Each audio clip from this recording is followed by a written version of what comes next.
Hello everyone, welcome to sweet memories. Upcoming రివ్యూలోకి వెళ్ళిపోదాం.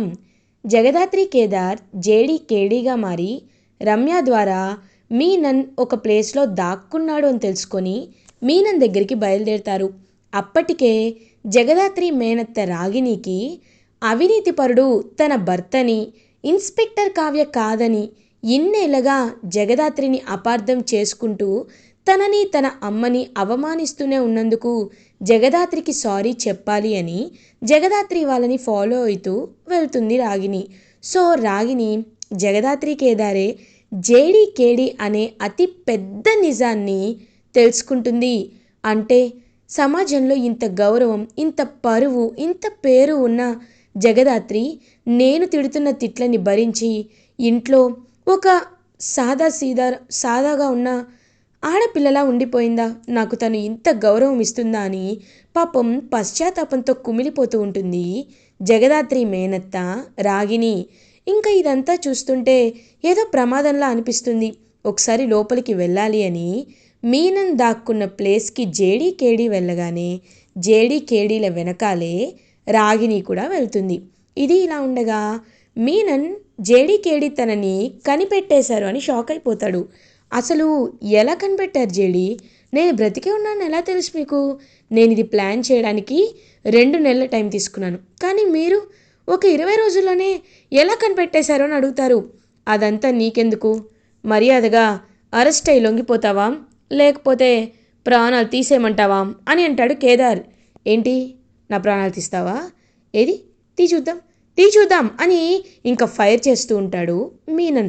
So వెంటనే మీనన్ రౌడీలను పంపించేసరికి ఆ రౌడీల కాళ్ళు చేతులు విరక్కొట్టేస్తారు.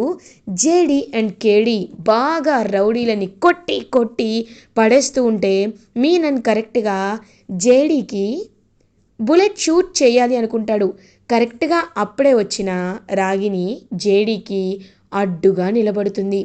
పాపం జేడీకి తగలాల్సిన బుల్లెట్ని రాగిని షూట్ చేయించుకునేసరికి రాగిని గుండెల్లోకి బుల్లెట్ దిగుతుంది. మీనన్ ఒక్కసారిగా షాక్ అయిపోయి ఇదే కరెక్ట్ టైం అని అక్కడి నుండి ఎస్కేప్ అయిపోతాడు. సో జగదాత్రి జేడీగా ఉంటుంది కాబట్టి రాగిని గారు మీరు మీరెందుకు వచ్చారండి? అయినా ఈ ప్లేస్కి మీరు ఎలా వచ్చారు? మీకు ఈ ప్లేస్ ఎలా తెలుసు? మీరు ఎందుకు వచ్చారు రాగిని గారు అని అడుగుతుంది జేడీ. ఎందుకంటే నిన్ను కాపాడడానికి అని అంటుంది. పాపం ప్రాణాపాయ స్థితిలో చావు బ్రతుకుల మధ్య ఉన్న రాగిని. అయినా మీరు ఇక్కడికి రావడం మీరు కరెక్ట్ కాదు కదా, నాకు తగలాల్సిన బుల్లెట్ని మీరెందుకు నా ప్రాణాలు కాపాడారు అనేసరికి నా వదిన ఇన్స్పెక్టర్ కావ్య నిజాయితీ బయట పడాలి అంటే నా వదిన కూతురు, నా మేనకోడలు జగదాత్రి బ్రతికే ఉండాలి కదా, అందుకే తన ప్రాణాలు కాపాడడానికే నా ప్రాణాలని త్యాగం చేస్తున్నానమ్మా జగదాత్రి అని అంటారు రాగిని. ఒక్కసారిగా తనే జగదాత్రి, జేడీనే జగదాత్రి అని రాగినికి తెలిసిపోయిందని జేడీ అండ్ కేడీ ఇద్దరు షాక్లో ఉండిపోతారు. ఇంకా అలా మాస్క్ తీసేస్తుంది జేడీ. నువ్వు బాగుండాలి, నువ్వు అనుకున్న ఆశయం, మీ అమ్మ కలని నువ్వు నెరవేర్చాలి. ఎందుకంటే తను ఎంతో మంచిది, ప్రాణం పోయేంతవరకు అవినీతితో పోరాడుతూనే ప్రాణాలు వదిలింది. అలాంటి తన నిజాయితీని అందరి ముందు నువ్వు నిరూపించి ఆ మీనన్ని ఖచ్చితంగా శిక్షించాలి. నాకు తెలుసు నువ్వు శిక్షిస్తావు. అమ్మ జగదాత్రి, బ్రతికున్నన్నాళ్ళు నేను చాలా బాధ పెట్టాను. కనీసం ఈ ఆఖరి ఊపిరైనా నీ ఒళ్ళో వదులుతున్నందుకు ఆ దేవుడు నాకు కాస్త పుణ్యాన్ని రాసిపెట్టాడు. వచ్చే జన్మంటూ ఉంటే ఖచ్చితంగా నీ కడుపునే పుడతాను. నీ అంత నిజాయితీతో, నీ అంత సంస్కారంతో, నీ అంత పెద్ద మనసుతో నీ దగ్గరికి మళ్ళీ వస్తాను అని కళ్ళు మూసేస్తుంది పాపం రాగిని అలా ఇంకా వెళ్ళిపోయి పైకి పోయేసరికి పాపం జగదాత్రికి చాలా బాధేస్తుంది, చాలా ఏడుపు వస్తుంది. ఇంకా అలా జగదాత్రి కేదార్ ఇద్దరు చాలా బాధపడతారు. వెంటనే జేడీ కేడీగా ఆ బాడీని తీసుకొని యామిని వాళ్ళ ఇంటికి బయలుదేరుతారు. ఒక్కసారిగా రాగిని చనిపోయింది అని తెలుసుకొని యామిని గుండెలు పగిలేలా ఏడుస్తూ ఉంటుంది. పాపం రాగిని చనిపోయినందుకు యామిని ఏడుస్తుంటే ఫ్యామిలీ మెంబర్స్ అందరూ ఓదారుస్తూ ఉంటారు. అప్పుడే ఇంకా నిషిక వీళ్ళు కూడా వచ్చి ఇంక తను చనిపోయినందుకు భరద్వాజ్ కానీ రేఖ కానీ నిషిక కానీ చాలా బాధపడతారు. అయినా తను ఎలా చనిపోయారు జేడి, అసలు ఏం జరిగింది అని అడుగుతారు. కౌశికి గారు, వీరు అనుకోకుండా ఒక బిల్డింగ్ దగ్గరికి వచ్చారు. అక్కడ మీనన్ ఉన్నాడు. నన్ను షూట్ చేయబోయి మీనన్ రాగిని గారిని షూట్ చేశాడు అని చెప్తారు. నా వల్ల మీరు ప్రాణాలు వదిలేశారు. నిజంగా నేను ఎప్పటికీ మీ రుణం తీర్చుకోలేమని పాపం జేడీకేడి ఇద్దరూ ఆవిడికి ఫ్లవర్ బొకేనైతే పెడతారు. అలా ఇంకా అందరూ వస్తారనమాట. సో అందరి మధ్యలో ఆవిడ అంత్యక్రియలైతే కంప్లీట్ అయిపోతాయి. ఇంకా వెంటనే జేడి అలియాస్ జగదాత్రి కోపంతో రగిలిపోతూ ఉంటుంది. కేదార్, ఖచ్చితంగా ఈ ఈ మీనన్ని వదిలిపెట్టను కేదార్. మీనన్ వల్ల నా మేనమామ, నా అమ్మ చనిపోయిందనుకున్నాను, కానీ ఇప్పుడు మా మేనత్త కూడా చనిపోయింది. వీళ్ళ చావులకి కారణమైన వాణ్ణి ఊరికే వదిలిపెట్టకూడదు. అంతే అంతే టార్చర్ పెట్టి వాణ్ణి చంపాలి కేదార్ అని చెప్పి చాలా అంటే చాలా స్ట్రాంగ్గా డిసైడ్ అవుతుంది జగదాత్రి. ఇంకా అదంతా చూస్తూ కేదార్, ఖచ్చితంగా దాత్రి, ఎలా అయినా మీనన్ బ్రతికే ఉన్నాడని మనకు తెలిసింది కాబట్టి వాడి ఎవ్రీ మూమెంట్ని మనం క్యాచ్ చేద్దాం. వాడి నోటితోనే అన్ని నిజాలు వాడు బ్రతుకున్నాడని తెలిసేలా చేయాలి, ఖచ్చితంగా చెయ్యాలి అని ఇంకా కంకణం కట్టుకుంటారు, గట్టిగా ఫిక్స్ అయిపోతారనమాట. అలా జగదాత్రి అండ్ కేదార్. ఇది ఇలా ఉండగా కొన్ని డేస్ అయితే పాస్ అవుతాయి. అలా ఇంకా జగదాత్రి కేదార్ ఇద్దరూ కలిసి ఇంటికి వస్తారు. అప్పుడే కరెక్ట్గా కౌశికి జగదాత్రి కేదార్ వైపు చూసి, కేదార్ ఎక్కడికి వెళ్ళారు, కొన్ని రోజులుగా కనిపించట్లేదు అని అంటారు. వదిన, యాక్చువల్లీ మేము ఒక టూర్కి వెళ్ళాల్సి వచ్చింది వదిన, స్కూల్లో పిల్లల్ని టూర్కి తీసుకువెళ్ళారు. ఈ విషయం మీకు చెప్దామంటే కుదరలేదు వదిన, సారీ అని అంటారు. జగదాత్రి, మీకు తెలిసిందే కదా, రాగిణి గారు వెళ్ళిపోయినప్పటి నుండి యామిని చాలా బాధపడుతుంది. యామినిని ఎలా ఓదార్చాలో కూడా ఎవరికి అర్థం కావటం లేదు అని చెప్పేసరికి, యామిని ఈ ఇంట్లోనే ఉంటే కాస్త తనకి మైండ్ రిలాక్స్డ్గా ఉంటుంది, ఎందుకంటే తను ఇక్కడే ఉండాలి కదని చెప్పి ఇంకా యామినిని పాపం కౌశికి వాళ్ళ ఇంటికి తెచ్చుకుంటారు. నిషిక కూడా యామిని తన సొంత మేనత్త కూతురు కాబట్టి హ్యాపీగా చూసుకుంటుంది. ఇంకా శ్రీవల్లితో, ఏయ్ శ్రీవల్లి, వెళ్ళి కాఫీ తీసుకురా అని అంటుంది. అలాగే వదిన అని అంటుంది. ఏయ్, ఎవరు వదిన, ఎవరు నీకు వదిన, ఇంకొకసారి వదిన అని పిలిచావో ఏం చేస్తానో నాకే తెలీదు అని నిషిక గట్టిగా అరిచేసరికి కేదార్కి బాధేస్తుంది.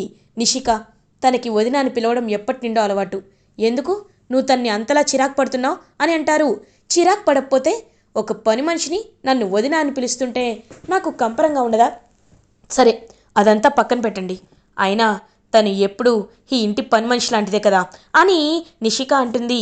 ఇంట్లో కూర్చొని వంటలు చేయడం, ఇంట్లో వాళ్ళందరికీ ఆ మర్యాదలు చేయడం తప్ప తను ఇంకేం చేస్తుంది, అలాంటప్పుడు తను పని మనిషే కదా అని నిషిక అవమానిస్తుంటే ఒక్కసారిగా అక్కడికి కౌశికి వచ్చి నిషిక అని గట్టిగా అరుస్తుంది. ఇంకా ఒక్కసారిగా నిషిక షాక్ అయిపోతుంది. వదిన, ఎందుకు నాపై అరుస్తున్నారు అని అంటుంది. చూడు, నోరుంది కదా, అవతలి వాళ్ళు మనల్ని ఏమీ అనటం లేదు కదా అని ఎలా పడితే అలా మాట్లాడకూడదు, ఒక మనిషిని అవమానించకూడదు. అయినా శ్రీవల్లి ఈ ఇంటి మనిషి అని ఎప్పటి నిండో మేము చెప్తున్నాం. బాబాయ్ని శ్రీవల్లి నోరారా నాన్న అని పిలుస్తుంది, అలాంటిది తన్ని నువ్వు ఒక పని మనిషి అని ఎలా అంటావు? తప్పు కదా, తప్ప కదా? నువ్వు చేసింది తప్పు కాబట్టి తన్ని క్షమాపణ అడుగు అని అంటారు. ఏంటి, నేను తనని క్షమాపణ అడగాల? ఏంటి వదినా, జోక్ చేస్తున్నారా? నేను తన్నెందుకు క్షమాపణ అడుగుతాను అని అంటారు.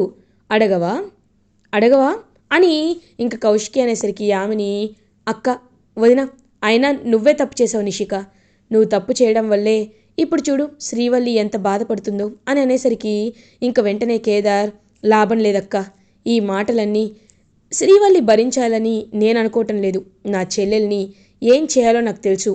చూడమ్మా శ్రీవల్లి, నువ్వు మధ్యలోనే చదువు ఆపేశానన్నావు కదా అని అంటారు.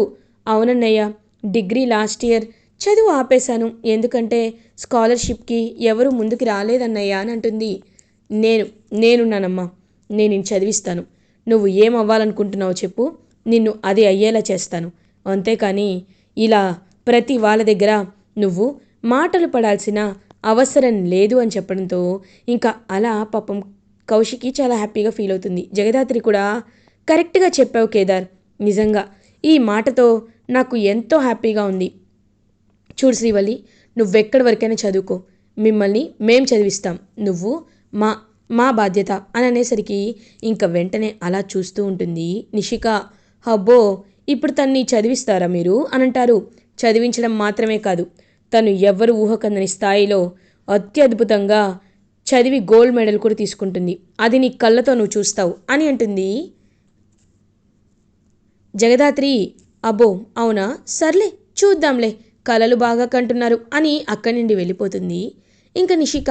సో శ్రీవల్లి దగ్గరికి జగదాత్రి కేదార్ వచ్చి, జగదాత్రి నువ్వాగు అని కౌశికి, చూడు శ్రీవల్లి, నువ్వు ఇన్ని రోజులు పెళ్లి చేసి పంపించేయాలనే ధ్యాసలోనే ఉన్నాం, కానీ నేను చదివించాలని నేను ఎప్పుడు అనుకోలేదు. నువ్వు ఏం చదువుకోవాలనుకున్నావు, అసలు నీ కళ ఏంటి అని అడుగుతారు. నా కళ అంటూ ఏముంటుంది వదిన, నేను ఎప్పటి నుండో లాయర్ అవ్వాలి అనుకున్నానక్క. కానీ అది అవ్వాలి అంటే కాస్త డబ్బులు కావాలి కదా, అందుకే డబ్బులు ఇచ్చేవాళ్ళు లేక లాయర్ అవ్వలేకపోయాను అని చెప్పేసరికి ఇంకా వెంటనే పాపం అలా కౌశికి దగ్గరికి తీసుకొని, నువ్వు ఖచ్చితంగా లాయర్ అవుతావు, నేనున్నాను కదా, నేను నిన్ను లాయర్ని చేస్తాను, నువ్వేమి కంగారు పడద్దు అని ఇంకా అలా చెప్పేసరికి పాపం లాయర్ అవ్వబోతున్నానని ఎంతో అంటే ఎంతో హ్యాపీగా ఫీల్ అవుతుంది శ్రీవల్లి. ఇది ఇలా ఉండగా నెక్స్ట్ డే మార్నింగ్ అవుతుంది. యువరాజ్, నిషిక, వైజయంతి ముగ్గురు మాట్లాడుకుంటూ ఉంటారు. యువరాజ్ టెన్షన్ పడుతుంటే, అబ్బోడా ఏమైందిరా టెన్షన్ పడుతున్నావు అని అడుగుతారు. ఏమైందంటున్నావేంటి, నేను చెప్పేది వినమ్మా, అసలు ఏం జరుగుతుందో తెలుసా, అదిగో అక్క ల్యాండ్ని కొనడానికి ఒక బయ్యర్ వచ్చాడంట. వాడు ఒక్కసారి డీల్ చేసుకుంటే ఇంకా అక్క మనం చేసిన దానిలో గెలిచినట్టే. అక్క ఒక్కసారి ఈ డీల్ని కుదుర్చుకుంది అంటే ఆ 55% ఆస్తంతా అక్క దగ్గరే ఉండిపోతుంది. అలా జరగడం కరెక్ట్ కాదు కదా, ఆస్తి మనకి రావాలి అంటే అక్క డీల్ని కుదుర్చుకోకుండా 10 crores కుదుర్చుకోకుండా మనం అడ్డుపడాలి కదా అని అంటాడు యువరాజ్. రేయ్, వాణ్ణి భయపెట్టో బ్రతిమాలో వెనక్కి పంపేరా అబ్బోడా అని అంటారు. ఖచ్చితంగా అని చెప్పి ఇంకా గన్ తీసుకొని బయలుదేరుతాడు యువరాజ్. బయలుదేరి, రేయ్ ఆగు, ఎక్కడికి వస్తున్నావు అని అడుగుతారు. ఎవరు నువ్వు, నేను కౌశికి గారితో డీల్ చేసుకోవడానికి వస్తున్నాను అని అంటారు.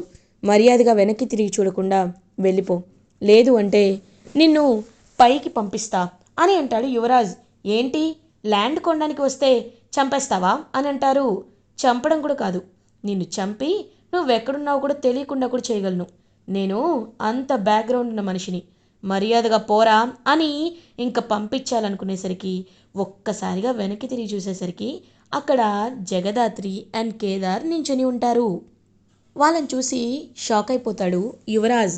ఏం చేస్తున్నావు యువరాజ్ అని అడుగుతాడు కేదార్. నేనేం చేస్తుంటే మీకెందుకు అని అనేసరికి ఇంకా అలా యువరాజ్ చెంప పగల కొడతాడు. కేదార్, నువ్వేం చేసినా చెల్లుతుందిలే అనుకుంటున్నావా, అంటే మహావృక్షం లాంటి అక్కనే నువ్వు వేర్లతో సహా పీకేయాలి అనుకుంటున్నావా, అది మా కంఠంలో ప్రాణం ఉండగా ఎప్పటికీ జరగదు, జరగనివ్వము. నీకో విషయం తెలుసా, నువ్వు చేసే పాపాలన్నీ మాకు తెలుసు కాబట్టే అడ్డుకోవడానికి వచ్చాం. చూడండి, ఇతనితో మీకు సంబంధం లేదు, మీరు హ్యాపీగా డీల్ కుదుర్చుకోవడానికి వెళ్ళండి, వీళ్ళు మిమ్మల్ని ఏమీ చేయరు అని ఇంకా అలా తన్నైతే పంపించేస్తారనమాట. సో ఆ డీలర్ అయితే కౌశికి దగ్గరికి బయలుదేరుతాడు. ప్లాన్ ఫ్లాప్ అయినందుకు యువరాజ్ చాలా ఇరిటేటింగ్గా ఫీల్ అవుతాడు. ఇంకెప్పుడైనా న్యాయంగా గెలవాలని చూడు, ఇలా కాదు, ఛీ అని అక్కడి నుండి వెళ్ళిపోతారు జగదాత్రి అండ్ కేదార్. ఒక్కసారిగా ఇంకా తల కొట్టేసినట్టు అనిపిస్తుంది యువరాజ్కి. అలా యువరాజ్ ప్లాన్ని తిప్పికొట్టి కౌశికి డీల్ కుదిర్చుకునేలా చేస్తారు జగదాత్రి అండ్ కేదార్. ఇలా ఎపిసోడ్ ఎండ్ అవుతుంది. ఫర్దర్ ఎపిసోడ్ రివ్యూస్ ముందుగా మీకు కావాలి అనుకుంటే మా ఛానల్ని సబ్స్క్రైబ్ చేసుకోండి. Thanks for watching.